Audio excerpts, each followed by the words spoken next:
ওইভাবে নামাজ পড়ো যেই নামাজের মধ্যে আছে মনোযোগ, ওই নামাজ পড়ো যেই নামাজের মধ্যে আছে ভয়। তুমি নামাজটা পড়তে হবে এমন ভাবে বন্ধু, একজন নামাজে দাঁড়ালেন, বন্ধুরে আমার, নামাজে যখন তিনি দাঁড়ালেন, দাঁড়ানোর পরে তিনি বলতেছেন আমি নামাজটা এমন ভাবে পড়তে চাই। কিভাবে পড়ি? কই আমি নামাজটা এমন ভাবে পড়ি, যখন আমি নামাজে দাঁড়াই আমার কাছে মনে হয় আমি ফুলচেরাতের পোলের উপর দাঁড়িয়েছি। একটু যদি নড়বড় হয় আমি জাহান্নামে নিক্ষিপ্ত হব। তার মানে হলো আমি এতটাই মনোযোগের সাথে নামাজ পড়েছি যেন আমার নামাজটা বিন্দু পরিমাণ কোনো আংশিকভাবে যেন অগ্রহণযোগ্য বলে আল্লাহর কাছে গৃহীত না হয়। তিনি বলতেছেন আমার কাছে মনে হয় রে এটা আমার জীবনের শেষ নামাজ। আমি এতটা ভয়, এতটা আতঙ্ক নিয়ে, এতটা তাকওয়া নিয়ে নামাজ পড়ি।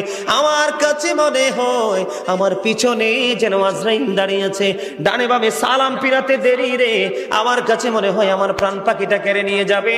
আমি যখন নামাজে দাঁড়াই আমার কাছে মনে হয় আমি যেন বাইতুল্লাহর সামনে দাঁড়িয়ে আছি। আমার কাছে মনে হয় আমার ডান দিকে জান্নাত অবস্থিত, বাম দিকে আমার জাহান্নাম অবস্থিত।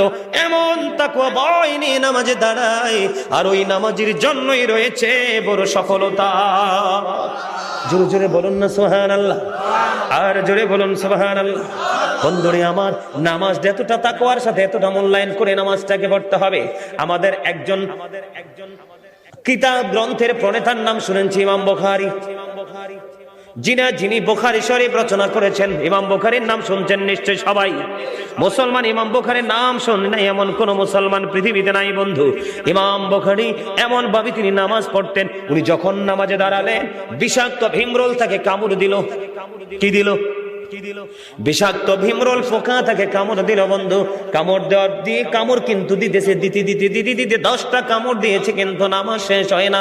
নামাজ শেষ করার পরে উনি ওনার ছাত্রকে একটা ডাক দিয়ে বললেন তুমি আমার পাঞ্জাবিটা উঠিয়ে দেখো আমার পিছনে কি আছে। এবার চাইয়া দেখলো বিষাক্ত ভীমরুল পোকা তাকে কামড় দিয়েছে। এবার ছাত্রটাকে ডাক দিয়ে বলল আপনি কেমন করে সহ্য করেছেন? আপনার এত বিষাক্ত পোকা 10টা কামড় দিয়েছে, তার 20 দাঁত আপনার পিঠের মধ্যে বসিয়ে দিয়েছে, আপনি কি অনুভব করতে পারেন না? তখন বন্ধু ইমাম বুখারী একটা ডাক দিয়ে বলল রে আমার ছাত্র তুমি শোনো গো, আমি যখন নামাজে দাঁড়িয়েছি আমার মালিকের দিকে ধ্যান করে যখন আমি কোরআন তেলাওয়াত শুরু করলাম, আমার কোরআন তেলাওয়াত আমার কাছে এতটাই মধুময় মনে হয়েছে, আমার পিঠে কে কামড় দিয়েছে সেটা আমি বুঝতেই পারিনি।